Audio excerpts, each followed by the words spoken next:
Namhlanje ngithaskwe ukuzokhuluma ngokuthi uJesu ungumlamuleli phakathi kwabantu noNkulunkulu.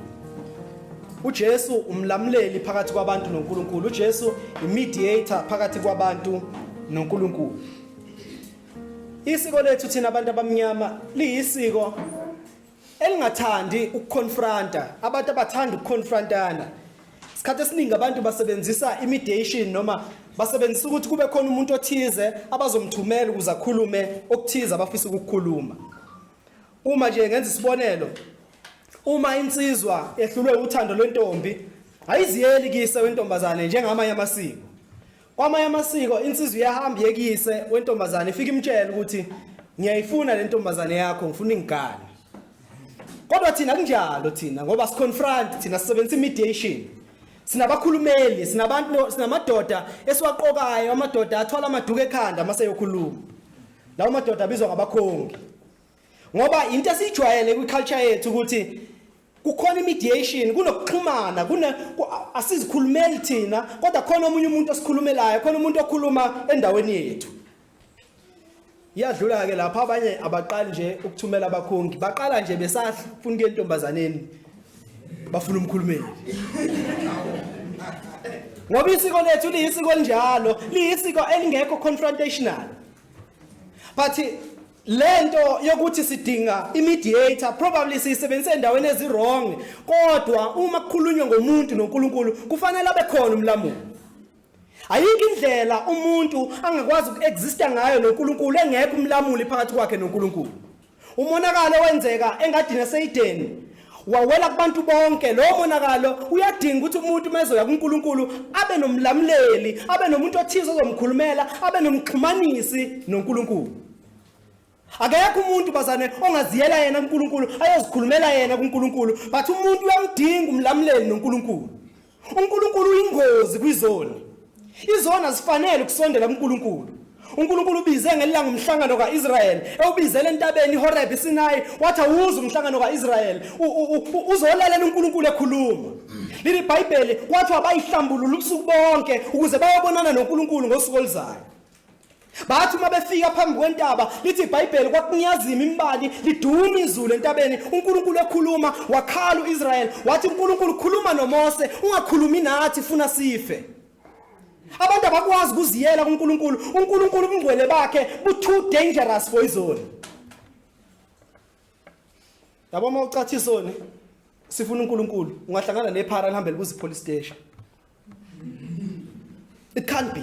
Abantu abakwazi ukuziyela uNkulunkulu, abantu abakwazi ukum-approach uNkulunkulu ngoba into uNkulunkulu ayiyona into abantu abayiyo, and uNkulunkulu uyaphikisana nento abantu abayiyona. Izwe leyiphingi, izwe lezifebe, izwe lezidakwa, lelo lizwe abantu abanjalo abakwazi ukuya kuNkulunkulu, abakwazi ukuzisondelela kuNkulunkulu, badinga umlamuleli phakathi kwabo noNkulunkulu. Lo mlamuleli umpostoli Paul ukhuluma ngaye, uthi ngokuba munye uNkulunkulu, athi munye nomlamuleli phakathi kwabantu noNkulunkulu, athi ngumuntu uKristu Jesu. uJesu Kristu uye kuphela umlamuli phakathi kwabantu noNkulunkulu. Uyena uJesu Kristu oxhumanisa abantu noNkulunkulu ukuze umuntu abe nobudlelwano noNkulunkulu. Akakwazi ukuya kuNkulunkulu engayanga ngoJesu. Ingakho uJesu athi mina ngiyindlela, indlela yaphi yakuBaba. Athi ngiyindlela, ngiyiqiniso, ngukuphila. Athi umeqeda athini uJesu? Kakho yakuBaba ngaphandle kwami. Abantu abakwazi ukuziyela kuNkulunkulu bengayi ngoJesu. Ezulwini masingena sibuza ukuthi sazibani simenye ubani, sazi uJesu, akunjalo. Awukwazi ukungena emzini wendoda ungazi umuntu uthi uzohlala. Wazibani? Umlamuleli wethu uJesu. Sazi uJesu. Bani ngifuna siyibhekeke le ndaba kaJesu emlamuleli wethu. Sibheke lento uJesu esilamulela. Ani ngizokwenza into bazalane engicabanga ukuthi izothi ukubanzinyana kodwa sizokwazi ukuyenza. Ngifuna sibuke izithombe zeTestament elidala. uJesu esila umlamuleli noma izithombe eziprofetha ngoJesu ezoba umlamuleli, sibuke ukuthi uJesu uzigcwalisa kanjani. Ngamanye amazwi usuke esikhathini seTestament elidala abantu bebengakwazi ukuziyela kuNkulunkulu. Bebemdinga umlamuleli, bebeyidinga imediation. Bebedinga ukuthi kube khona umuntu noma into ezongena phakathi kwabo noNkulunkulu. Yini abantu bedinga ukulandelela uNkulunkulu ngezathu ezimbili, only two. uNkulunkulu ungcwele abantu bayizoni. And make bahlangana labo bantu disaster. Disaster. Uma uNkulunkulu engcwele ehlangana nesoni, disaster into ezohlangana. But ngifuna siyibuke as ama pictures e-Old Testament, e-Levitical system, ukuthi amaJuda ngeTestament elidala abeya kanjani kuNkulunkulu, futhi leyo nto ibiprofetha kanjani ngoJesu. At least three things esizokhuluma ngazo namhlanje. AmaJuda eTestamentini elidala abekwazi ukusondelana ngazo kuNkulunkulu as prophet uJesu. Three things. One, imhlatshelo. AmaJuda beya ngemhlatshelo kuNkulunkulu. Two, AmaJuda beya ngabapriest kuNkulunkulu. AmaJuda bekufanele abe nompriest owakhulumelayo uNkulunkulu. Number three, kube khona into ebizwa ngeDay of Atonement.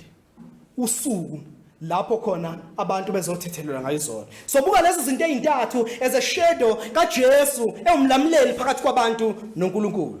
Sizovula kuyona lencwadi abantu abangayijwayele kaLeviticus. uJesu noma amaJuda kuqala abekwazi ukusondela kuNkulunkulu ngemhlatshelo. AmaJuda abekwazi ukusondela kuNkulunkulu ngani? Ngemhlatshelo. Ukuze iJuda libe nobudlelwano noNkulunkulu noma ligcina ubudlelwano noNkulunkulu, bekufanele lenze umhlatshelo othize, bekufanele lihlabe iJuda ukuze lihlambululwe ezonweni zalo uNkulunkulu alithethelele. Incwadi kaLeviticus uchapter 1 kuya chapter 7 ukhuluma ngalokho uhlobo lemhlatshelo, unikeza nama details wonke ukuthi umpriest ubezoyenza kanjani imhlatshelo. Njengoba abantu bonile kuAdam noEva, sizokhumbula ukuthi abantu bonile ngokona komzali wabo, kwabazali babo uAdam noEva. But immediately uAdam noEva bonile, iBhayibheli bazibona besehlazweni. Baqala bazibona ukuthi bahambaze. Bathi uma bezibona ukuthi bahambaze uAdam noEva, lithi iBhayibheli kwenziwa kanjani? Kwabulawa isilwane ukuboza ihlazo labo.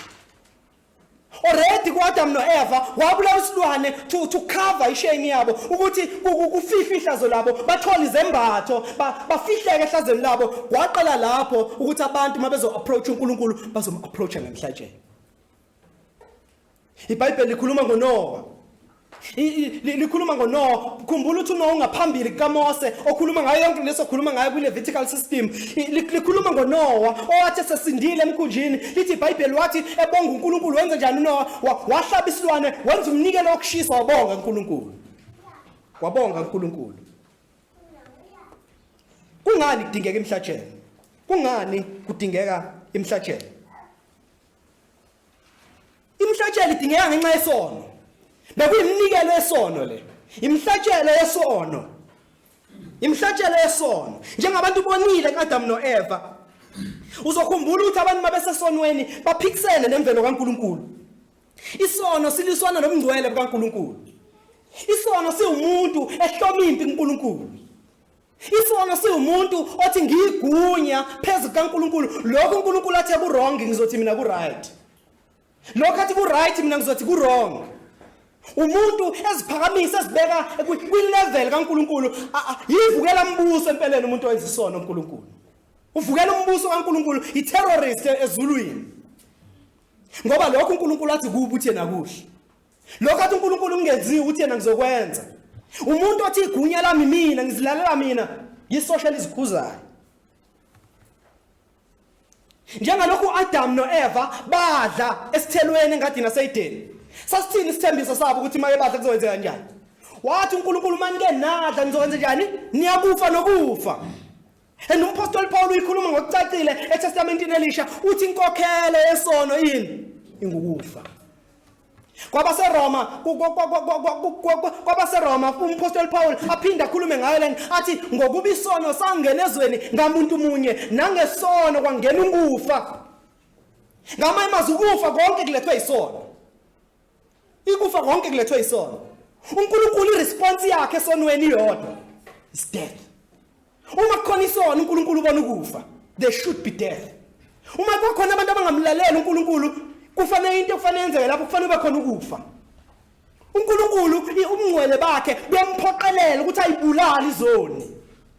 Ubulungiswa bakhe buyamphoqelela ukuthi ayibulala izoni njenganejaji uma lenza ubulungiswa kubulungisa ukufaka igebengu ejele ngithi noNkulunkulu njalo ubulungiswa bakhe buthi izoni akazikhondeme ekufeni kuze kube ngunaphakade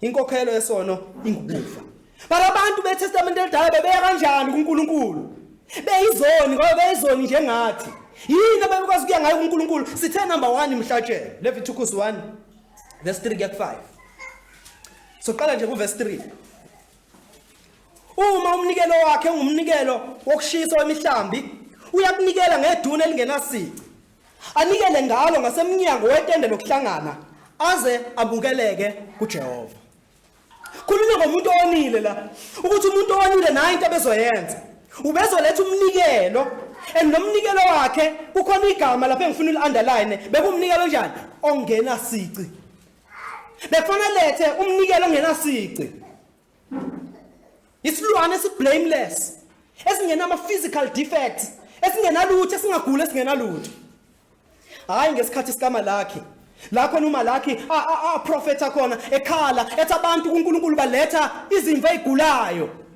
baletha inkomo eziqhukayo uneda ayibonthi iyagula isizofa ayigijimisa ethempelini nathi nawo umhlatshelo kaNkulunkulu but uNkulunkulu ubengadingi lokho ubedinga isilwane esiblameless esingena sici isilwane esiphelele bekufanele silethwe kuNkulunkulu izolo amanye amabandla uma nje usakwakhonza kwamanye amabandla ubusuku bonke bekukhulunywa icala ngithi yazi indaba icala likaPilato elikaHerodi elikaAnasi elikaKeyafasa ngithi niyalazi icala yini bazane yenzeka lapha ecaleni ngathi sonke isikhathi maqeda kuqula icala kunendoda eyodwa bezosukuma ithini angifumani icala kuye egcineni uPilato uze wathi wenze bubi buni obufanele ukufa na ngoba imve lethwayo ngenxa yesono bekufanele ube blameless ingabi nasono ingabi nalutho noJesu Kristu ubusuku bangolwesine ubusuku uJesu Kristu approve ngayo ukuthi uyimve efanele ukungena ethempelini uyimve blameless uyimve kufanele iyohlatshwa ngenxa yezono zabantu ngoba icala alifumananga kuye imvu bekufanele ingabi nasici njengano Jesu Kristu engenasici ubusuku bonke uJesu ehamba eshawa enziwa yonke into uqula icala 6 trials amacala u6 uJesu amekubona inkantolo ezu6 3 religious 3 political wonke awubanganayo into uJesu angamconvicta ngayo ngoba imvu engenasici ukuze umuntu weTestament elidala aqoleleke bekufanele ilethe imvu engenasici balethe isilwane esixhugayo nesosofa imbuzi inkomo ukuthi noma abantu beyidakele bathi makuhlatshwele ngeke ngiyeke la bayibonisa izacile seyigugile seyafa bathi le thina singenamazinyo esalunga la uyilethe iblameless ingenasici verse 4 uyakubeka isandla sakhe enhloko yomnikelo wokushiswa uyakwamkelwa ngenxa yakhe umenzele ukubuyisana angithi siyacula la kuleya culo igazi lemhlatshelo ngithi sithi ngokukholwa ngiyabeka isandla sami phezulu kwemvana ngithi ubezokwenza njalo umuntu uma seyilethile imve engenasici ubezobeka isandla sakhe phezulu kwayo ubezofika abeka isandla phezulu kwayo yini le eyenzeka la isymbol yokutransfer kwesono ngamanye amazwi umuntu uletha isilwane esingenasici usiletha phambi kaNkulunkulu alule isandla sakhe asibeke phezulu kwalesilwane esilethayo lesikhathi ezokwenza lokho it would be accompanied noma lokho bekuzolandelwa umkhuleko wokuvuma izono kanye nokuphenduka lesikhathi ebeka isandla phezulu kwemvu avume zonke izono zakhe acela intethelelo kuNkulunkulu izono zonke zihlale phezulu kwemvu uyakubeka isandla sakhe enhloko yomnikelo wokushiswa uyakwamkelwa ngenxa yakhe umenzele ukubuyisana lo muntu uyoba nereconciliation uyoba nokubuyisana noNkulunkulu ngenxa yokuletha imve engenasici atransfer isono sakhe phezulu kwemvu isono besohlala phezulu kwesilwane isiqalekiso sesono singasaba phezulu komuntu sibe phezulu kwesilwane ebese ukubuyisana kuba khona phakathi kwabantu noNkulunkulu Verse 5. Wohlaba iduna phambi kaJehova. Amadodana kaAroni abapristi alethe igazi afafaze ngegazi nxa zonke ze-altare elingasemnyango wetende lokuhlangana. Na akugcini ngokuthi uzobeka isandla phezulu kwalesilwane kodwa yini into ezokwenzeka? There must be death. Fana sibulale lesilwane wosihlaba phambi kaJehova. Ngama imazi njengalokho inkokhelo yesono kungukufa yini ebefanele yenzeka bazalwane? Nesilwane bemele sife on your behalf. Lesikhathi uthatha izono uzibeka phezulu kwesilwane ebese umpristi esibulala isilwane phambi kwaJehova usho ukuthini umpristi? Uthi nayi ipenalty ezizo zakho, it's death. Wena befanele ufe. Kodwa isilwane sizokufa endaweni yakho. Akusezukufa wena, sekuzokufa isilwane sifa endaweni yakho. Hawu bazalwane, iyona lento eyenza uJohn umbhaphatisi, umprofeti amemeze kwena uJesu ngaseJordani athi bhekani undlu kaNkulunkulu esisizono zezwe. Wayibona yona iundlu kaNkulunkulu ezizohlatshwa ngenasici, izona eziyobekwa phezulu kwaso life ngenxa yezono zabantu. Ngama amazwi uma ucabanga ngoJesefa, cabanga ukuthi wena befanele lafi. Ngoba uJesu ufe endaweni yakho. Njengalokho nesilwane besifa endaweni yomuntu, noJesu ufe endaweni yakho.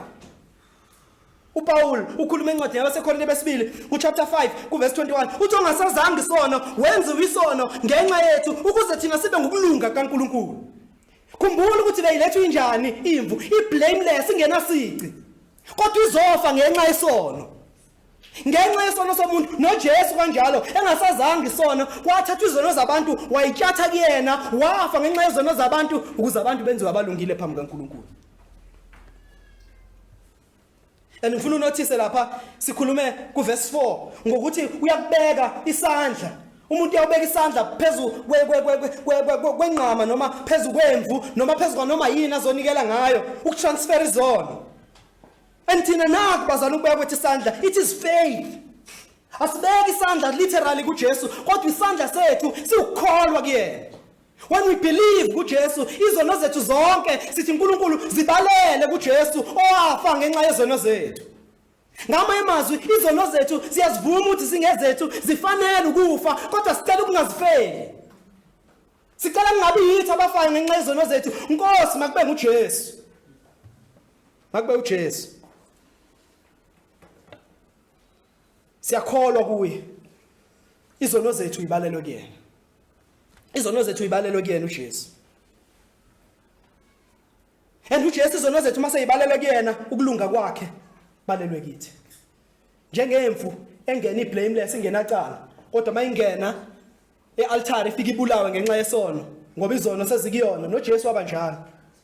uJesu engenasono esiphambanweni wathwala izono zabantu. Kwawuyena ofa ngenxa yezono zabantu wathi izono zama zambukeleke esiphambanweni. Zama zambukele ngesiphambanweni. Na uJesu uyi-mediator phakathi kwethu noNkulunkulu ngaleyo ndlela. Uma ufunda incwadi yamaHebheru chapter 10 kuverse 11 uthi abapristi bonke kambe bemi bekhonza imihla ngemihla benikela kaningi ngayona leyo mhlatshelo engasoze yaba namandla okususa isono. Uthi abapristi nayo into abebenza lento besikhuluma ngayo bebeyenza imihla ngemihla. Bekusafika umuntu ezoconfess izono zakhe abapristi babulala isilwane. Lo muntu angabuya kusasa futhi ezoconfess izono zakhe kubulawe esinye isilwane. Kuthi abapristi bonke bebekhonza imihla ngemihla benikela kaningi ngayona lo mhlatshelo. But lo mhlatshelo binjani? Bingena amandla kususa isono. Lo mhlatshelo bungenawo amandla kususa isono ubusibekela isono ubusifihla. It was very temporary thing. Bekuyinto a very very temporary. That's why abuya ngakusasa umuntu azonikela futhi. Abuye the following day azonikela futhi. Verse 12.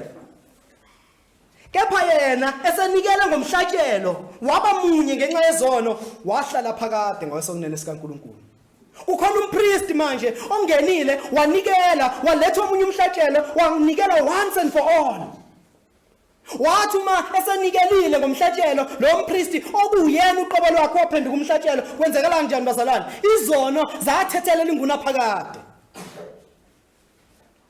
Hlabelelo uthi ingozi yaphela yonke. Icala lahlawulwa zonke lonke. Nezono zathethelelwa zonke emnqamlezweni. It was once and for all. uJesu wanikela once. Awusadingeka omunye umhlatshelo ngoba uJesu sanikela ngenxa yezono zabantu. uJesu sawuletha umhlatshelo ophelele ngenxa yezono zabantu. Abantu abasadingi lutho, abasawudinga umhlatshelo ukuze baye kuNkulunkulu. Ukhona umhlatshelo wahlatshwa esiphambanweni ngoJesu Kristu. Abantu bayakwazi ukuya kuNkulunkulu ngoba uNkulunkulu usebanikezile umhlatshelo ophelele. Futhi abasabuyela usuku nosuku beyocela ukuthethelela. uJesu inkosi yethu ukhokhe konke. Khokhe konke. Senikele ngomhlatshelo waba munye ngenxa yezono wahlala phakade ngakwesokunene sikaNkulunkulu. Wahlala phakade ngakwesokunene sikaNkulunkulu. Enze njani? Wahlala phakade ngakwesokunene sikaNkulunkulu kuverse number 12, verse number 13. Usalindele izitha zakhe zenziwe zibe yisenabelo. Ngaphezulu kwaloko usalindele izitha zakhe ukuthi izitha zakhe zonziwa njani zizokwenziwa zibe yisenabelo, isenabelo sezinyawo zakhe. Ngoba uJesu sephakanyisiwe. And isitha number 1 uJesu azosdefeata isono nokufa. Isono nokufa. uJesu mayisengenile isono uJesu uyasidefeata nokufa uJesu uyakudefeata. Ingakho ethi okholwa kimi noma efa ophila. Ngoba uJesu sesinqobile ukufa. Usinqobile isono. Uqedile uJesu. Verse 14. Ngokuba ngomnikelo munye uphelelisile njalo labo abangcwelisiweyo. Ngomnikelo munye uJesu uphelelisile labo abangcwelisiwayo. uJesu akayona umnikelo ongena imihla nemihla eThempelini. Aze noma icash noma itheology lento eke niyibona emasontweni. Ngembona abathi sebethwalisa iphambana. Aze noma basobedlala icash noma kune theology nethi uJesu uyafa ngempela namhlanje. No, we're just commemorating bazalwane. uJesu wafa once. Wahlamba izono zabantu once. Ungazi uthandaza ha uNkosi wasifela ngaleya no wafa ngalela langa. Wenza once. And that once was for all. Akuphindanga sakhona isidingo somunye umhlatshelo. Ayiphindanga sakhona isidingo even iLevitical system esikhuluma ngayo yama yonke imhlatshelo ngoba umnike umhlatshelo omkhulu usuwenziwe ngoJesu Kristu. Umhlatshelo omkhulu ngoJesu Kristu. Ngempela igazi lemhlatshelo yabaJuda langeqeda isono. Azingazipheli izono zabantu ngale mhlatshelo. Ngoba le mhlatshelo yayingaphelele, yayingekho ngcwele, yayingekona lokhu uNkulunkulu akufunayo. But uNkulunkulu usinikile umhlatshelo. Lo uveli kubantu uvela kuNkulunkulu. uNkulunkulu uqobo othe sengiyazi ukuthi yini ezolungisa inkinga yenu permanently. And lo mhlatshelo onguJesu Kristu indodana yakhe. Number 2, abantu kuze bakwazi uapproach uNkulunkulu bebedinga umpriest. Lesicula manje sicula ngompriest omkhulu. Sisikhuluma ngompriest omkhulu. And uJesu uyena lo mpriest. Njengoba sithe chapter 1 kaLeviticus kuya chapter 7 ubukhuluma ngemhlatshelo. Chapter 8 kuya chapter 10 kaLeviticus ukhuluma ngabapriest. Ukhuluma ngabapriest. Nakuba abantu bebenezilwane zokwenza imhlatshelo, but umuntu bengakwazi ukuzenzela yena umhlatshelo. Umuntu bedinga umuntu othize ozopresent umhlatshelo kuNkulunkulu, and lo muntu bebizwa ngokuthini umpriest. Ungumpriest. Abapriesti bekungamadoda aqhamuka ozalweni likaLevi. uLevi ongomunye wamadodana kaJakobe. uNkulunkulu amhlukanisela ukuthi kuye uza kuphuma abapriest. uNkulunkulu akade ekhulume kuExodus chapter number 19 ethembisa uIsrael enze covenant esibiza ngeMosaic covenant ethi niyakuba uhlanga lwabapriest. In other words, wathi sibabe isizwe esinabapriest, and uNkulunkulu lonto igcwalise ngokuthi avuse isizwe sikaLevi. And la isizweni sikaLevi bekuthathwa ifirstborn yakhona, ingane ifirstborn ibithathwa isiwe eThempelini ngoba Levi behlala eThempelini iyokwenza umpriest. Ebese kuthi ifirstborn eqhamuka ozalweni likaAaron bizoba umpriest omkhulu. Abapriesti abakhulu bebeqhamuka bona kuAaron. Bonke abanye abapriesti beqhamuka kwezinye kwamanye amadodana kaLevi. Siyamdinga umpriest. Asidinga umhlatshelo kuphela, but siyamdinga umpriest. Siyamdinga umuntu ozosipresentela umhlatshelo wethu kuNkulunkulu. Abapriest bebengabantu abamediatayo nabahlangana phakathi kwabantu noNkulunkulu. Phakathi komuntu noNkulunkulu kukhona umpriest ozokhulumela abantu kuNkulunkulu. ozohamba eyoncengela abantu kuNkulunkulu. Makuthiwa bheka lo mpriest encengela thina. Yiwo umsebenzi wabapriest loyo. Umpriest ubezoncengela abantu kuNkulunkulu, ubezokhulumela abantu kuNkulunkulu, ubezoshwelezela abantu kuNkulunkulu. Beyacelela intethelelo. Ebacelela intethelelo. Leviticus chapter 8 verse 18.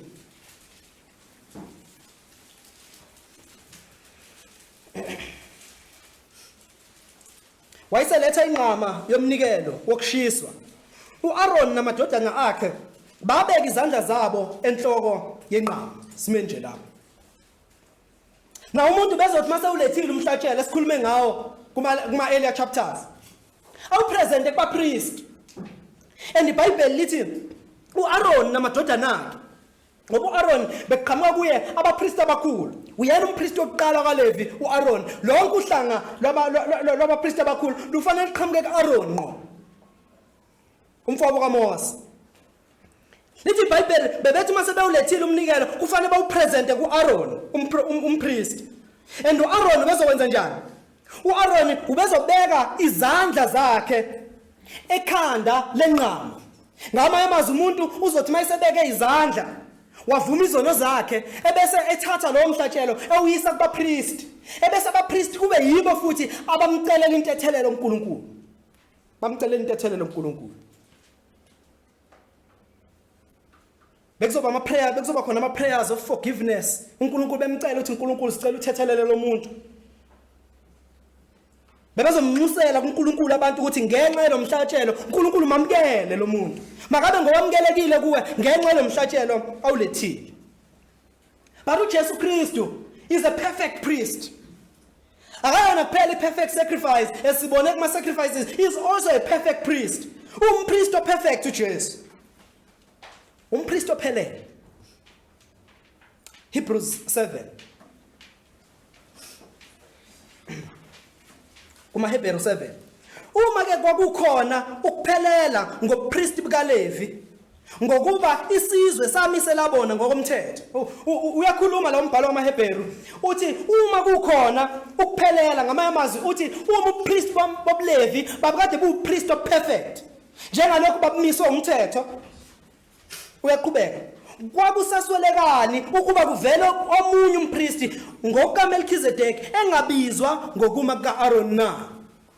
Uthi umbhalo wamaHebheru umpriest bamaLevi babukade bupriest ophelele. uNkulunkulu umlethelene omunye umpriest ongaqhamuki kuLevi kodwa umpriest yena ngokuma kukaMelchizedek. Ngamanye amazwi unikeza ivote of no confidence kupriest bamaLevi. He's saying that was not a perfect priesthood. Akubona upriest ophelele loba upriest obabuyisithombe. But bukhona upriest ophelele azokhuluma ngabo. Bukhona upriest ophelele. Why the priest bangaphelele? Why the priest babungekho perfect? Maqhubeka kuchapter 7 kwamaHebheru ufunda verse 23. Uthi kulabo ke baba abaningi ababeke babe ngabapriest ngokuba bathiyeka ngenxa yokufa ukuba baqhube njalo. Number 1 kwani inkinga abapriest. Wayizothi umuntu mayesebekiwe uba umpriest kube nenkinga yana yokuthi kusafana afe futhi. Shuthi akuyona ioffice perpetual akakwazi ukuqhubeka kulo ngunaphakade ngoba usamelwe yini ukufa.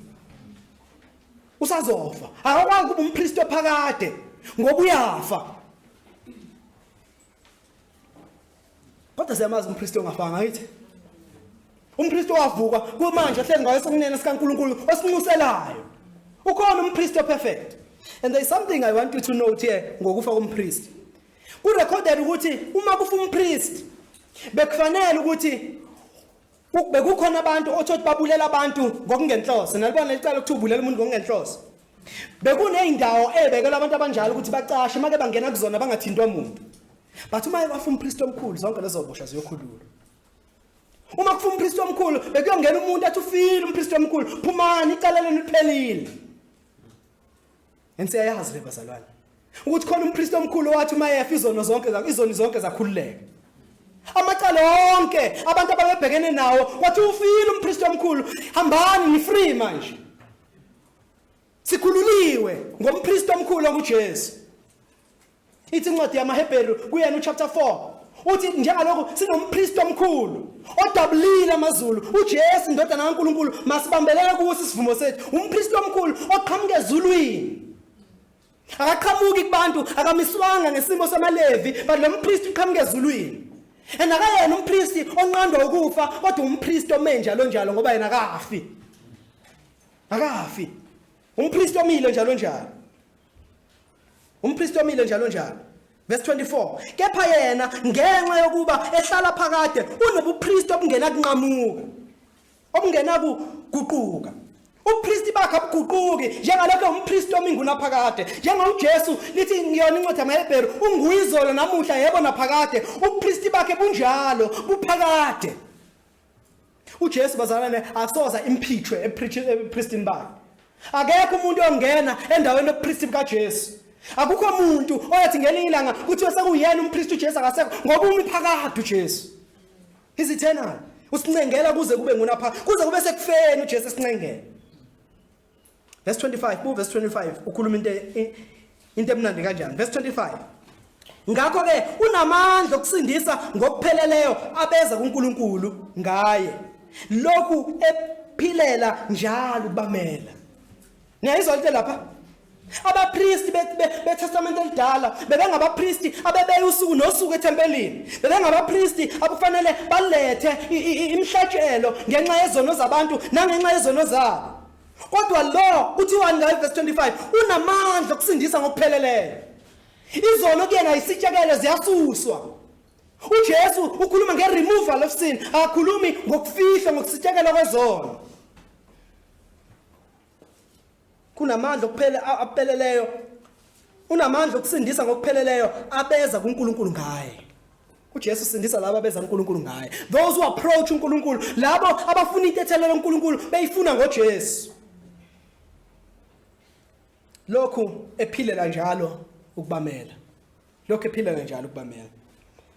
bazalwane maningi ama replacements kaJesu kwamanye ama religions ungaya kwezinye inkolo ufice inqoba ama replacement ukuthi hayi thina asihambi noJesu siyamvuma uJehova but asihambi noJesu nangu umprofeti wethu thina ngithi niyazazi into enjalo nangu umprofeti wethu hayi uJesu thina simelwe lo mprofeti kufanele abe nesolution yezono uma uremove uJesu you better have another solution for sin if kukhona abantu uzokwazi ukusindisa abantu ngoba uNkulunkulu uthe inkokhelo yesono ingukufa you must die on behalf of those people unfortunately awukwazi ukwenza lokho ngoba uma ufa wena kukufanele ufele zakhe izono umuntu obekufanele afele abantu bekufanele kube umuntu ongenasono bekufanele kuthathwe umuntu ongenasono afe ngenxa yezono zabantu ukuze abantu basinde ngamanye amazwi ukufa komuntu akuyona into emangalisayo umuntu kumfanele ukufa sonke kusifanele ukufa ngoba siyizono ukufa kwakufanele kuthusa abantu bakhayiza ubumaye ukufa kaJesu ngoba enzeni ufa ngoba enzeni mina ungabiza nombani ufile kunezinto ongamale yazona ukuthi bekufanele vele afe ngoba uyisoni uNkulunkulu ushilo wathi mawona uzokufa sonke ukufa kusifanele except for uJesu ma uremove uJesu empilweni yakho better have a solution ngezona let me tell you ikhona isolution ngaphandle kaJesu nazi yipi yokuthi uhambe esikogweni uyoku-accounta wena ngezono zakho that's the only solution there is a solution if ubalekela uJesu say izono zami ngizomelana nazo ngizoyisikogweni nazo that's the only alternative either uJesu ufela wena noma uyazifela wena there's no other alternative either uJesu ufela wena esiphambanweni or uyozifela wena esikogweni but uNkulunkulu ngeke asiyeke sona uNkulunkulu isona uzosiphanisha sonke amen lo priest abukho perfect but obuka Jesu perfect again buku verse 26 maqhubeka ku verse 26 ngokuba umpriest omkhulu njalo umpriest omkhulu onjalo usifanele thina umpriest omkhulu onjalo sekumaHebheru chapter 7 ngokuba umpriest omkhulu onjalo usifanele thina umpriest omkhulu onjengoJesu usifanele thina ngoba nayi lento besikhuluma ngayo manje ongcwele ongenacala ongenabala owahlukanisiwe nezoni owenziwa phakame phezulu kwamazulu nangu kuphela umpriest obengasisindisi Umpristi obengasindisa abantu nomuntu obengakhokhela inhlawulo yabantu umuntu onalezi zinto umuntu ongcwele umuntu ongenacala umuntu ongenabala umuntu wahlukanisiwe nezoni umuntu owenziwa waphakama ngaphezulu kwamazulu umekhona njalo kafela izoni munye wa-exista kanye empilweni lokhu umhlaba wakhona wa-exista kanye lowo muntu uJesu waseNazaretha igama lakhe akekho munye ayikho insindiso ngomunye alikho negama elinikiwe abantu ukuthi basindiswe ngalo ngaphandle kwelika Jesu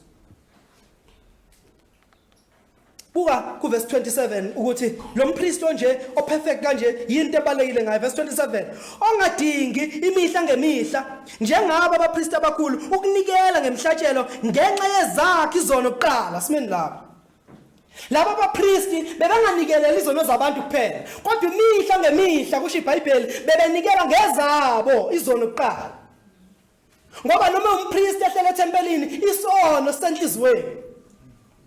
isono senhlizweni abantu bone esontweni umuntu acabanga isono ethandaza umuntu ufunda iBhayibheli ucabanga isono khonza uNkulunkulu kuyadunyisa ucabanga isono labapristi babona behlala ethempelini babeyidinga imhlatshelo ngenxa yezabo izono babedinga ukwenza imhlatshelo engesiye abantu nje phela but naye kuzakwazi ukunengela abantu nezakhe izono kufanele ithethelele kwakufanele ithethelele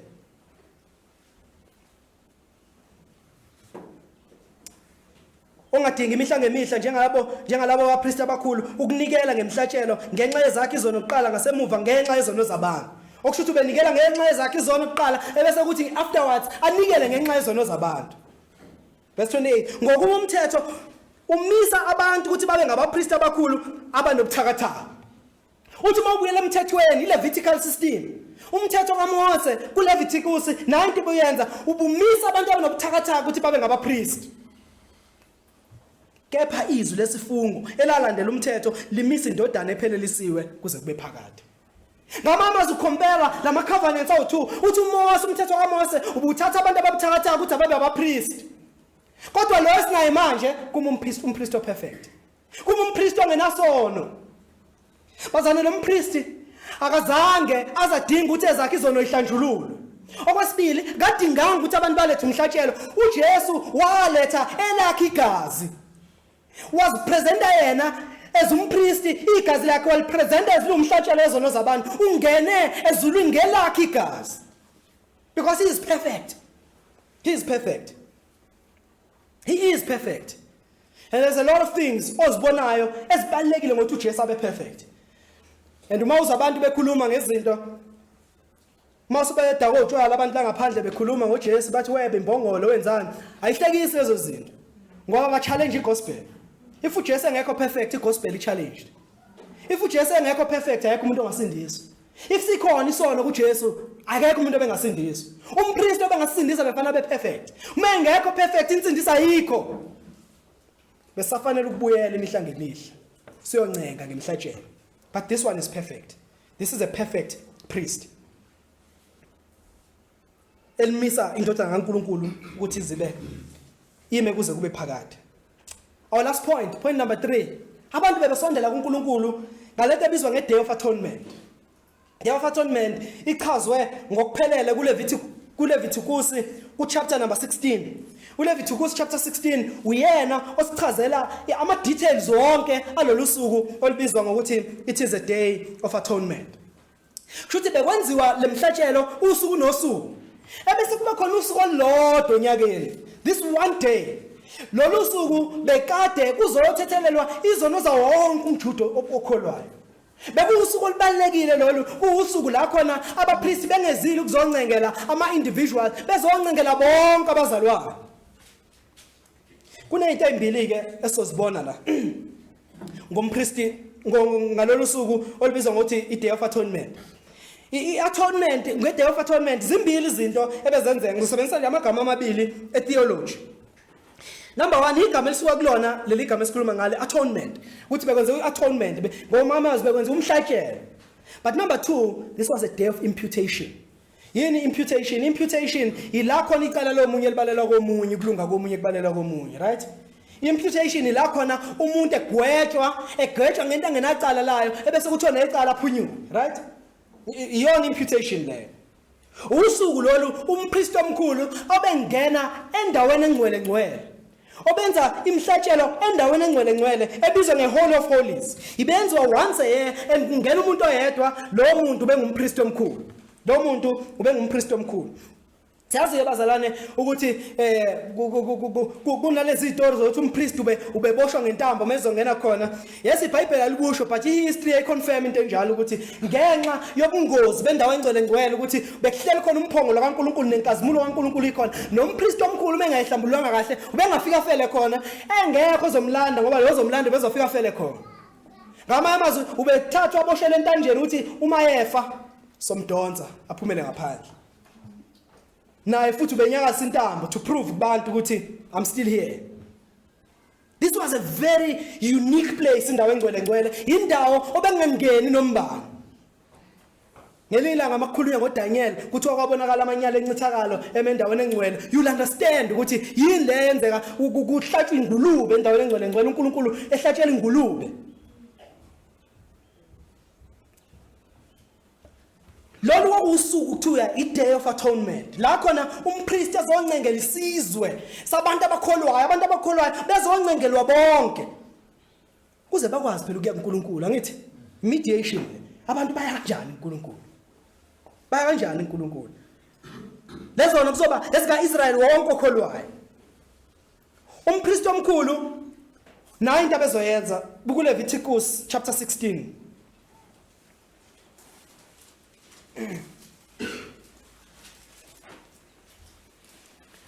Verse 5 and verse 6. Wothabatha enhlanganweni yabantwana bakwaIsrayeli izimpongo ezimbili zibe ngumnikelo wesono, nenqama ibe ngumnikelo wokushiswa. uAaron kanikele ngenkunzi yomnikelo wesono engenxa yakhe, azenzele yena nendlu yakhe ukubuyisana. Now uzonothisa la ukuthi kunemhlatshelo bekufanele yenziwe, but into ebalekile la ile lapha ekuqaleni ukuthi wenzani. Will present impongo ezimbili, imbuzi ezimbili. Zizobambili impongo ezizolethwa phambi kaNkulunkulu.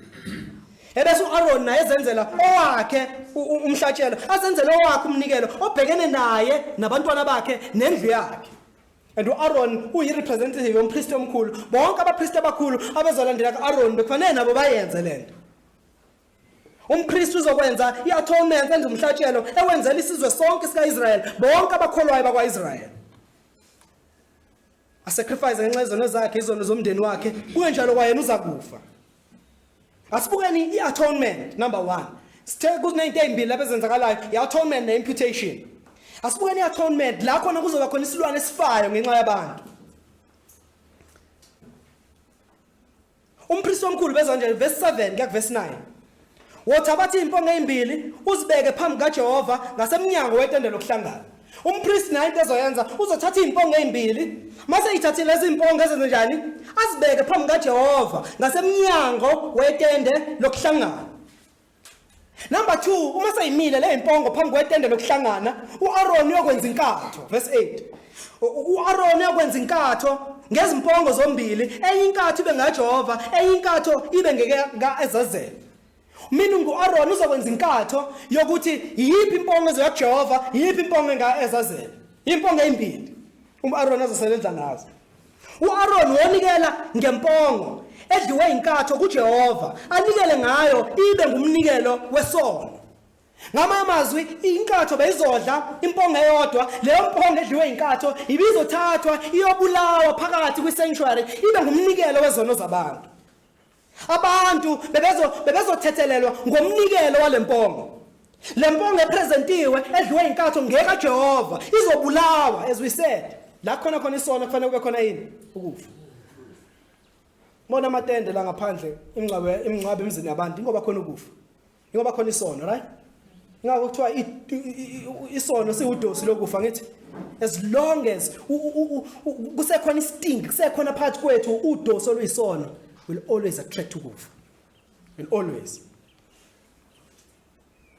Umpongo uyanikela ngempongo edliwe inkatho kube ngekaJehova.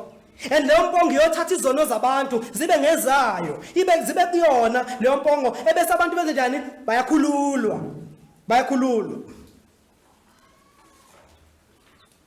Sibona futhi ku verse number 10, imputation.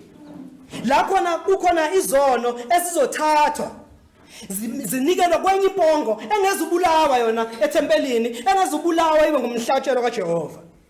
Verse 10. Kepha impongo edliwe inkatho kaEzazeli iyakubekwa phambi kaJehova, isezwa ukuba kwenziwe ukubuyisana ngayo, ithunywe kuEzazeli ehlane. Verse number 20. Eseqedile ukwenzela indawo engcwele ukubuyisana netende lokuhlangana nealtare, uyakunikela ngempongo ezwayo. uAaron abeke izandla zakhe zombili enhloko yempongo ezwayo. Ngamanye amazwi lenye seyibulewe, lenye izolethwa kuJehova iphila. Umpristi omkhulu uAaron abeke izandla zakhe phezu kwale mpongo ephilayo.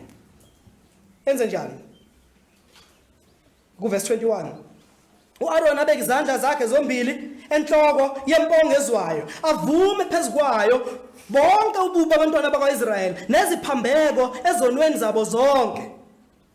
Akubeke enhloko yempongo. Uthatha izono zonke zikaIsrayeli uyazivuma ubeka izandla phezu kwempongo embuzi. Ayithume ngesandla somuntu olungiselwe lokhu iyehlane. Impongo ithwale ububi babo bonke, iye nabo kwahlongasibi. Bayiyeke impongo iyehlane. Manje ngikhona imbuzi ezobe sacrifice ebese kuba khona lethandwa ngathi sesinegama lesingisi layo. Awuthatha igama letheology, it's a scapegoat. Ile bizwa ngokuthi scapegoat. Ayithi makuthiwa uya scapegoat akuthi wenza enye into ithwala izono zenye into, angithi uma umuntu onile bese esho wena uthi uya scapegoat ngami, ngenza scapegoat, angithi nasi scapegoat. La khona umpristi omkhulu ezothatha izono zonke zikaIsrayeli.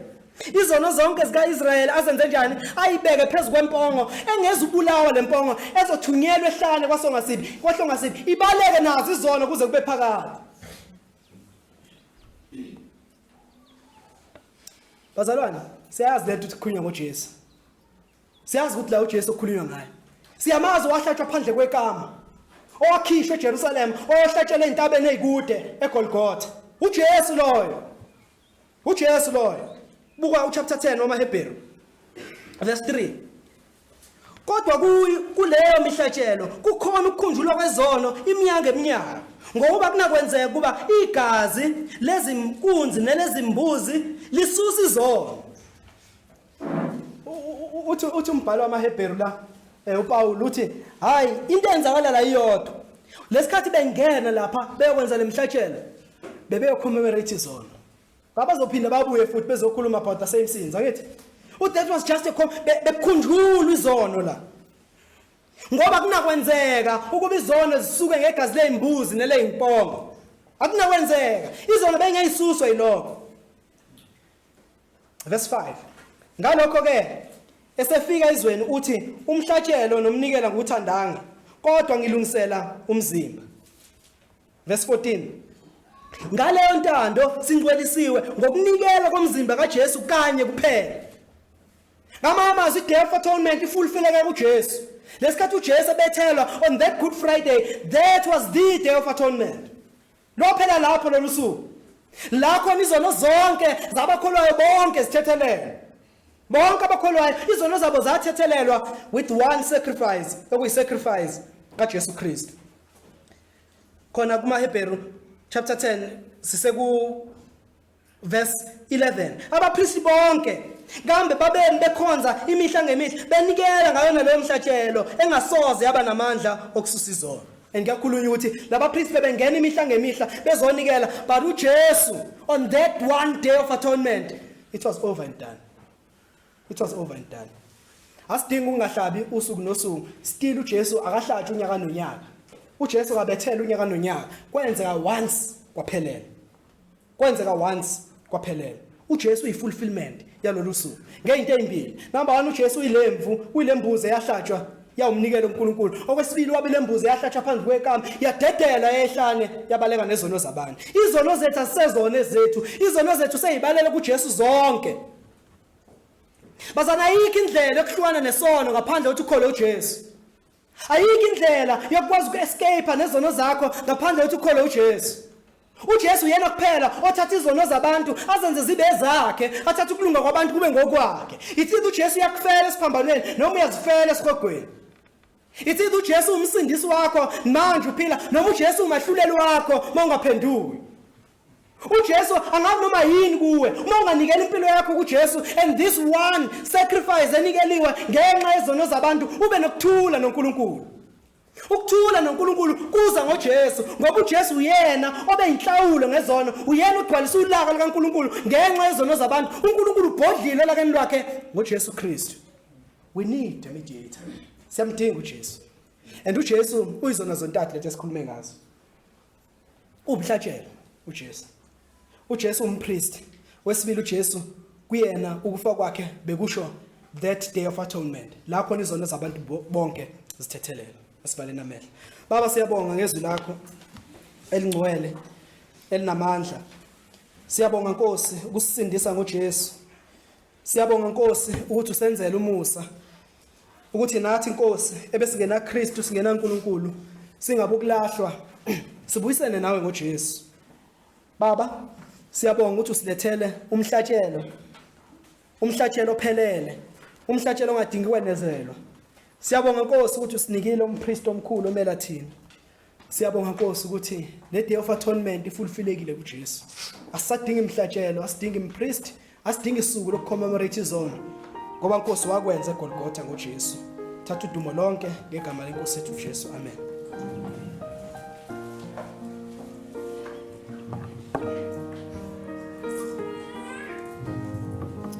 Siyabonga kakhulu izwi likaNkulunkulu mfowethu Nqobile.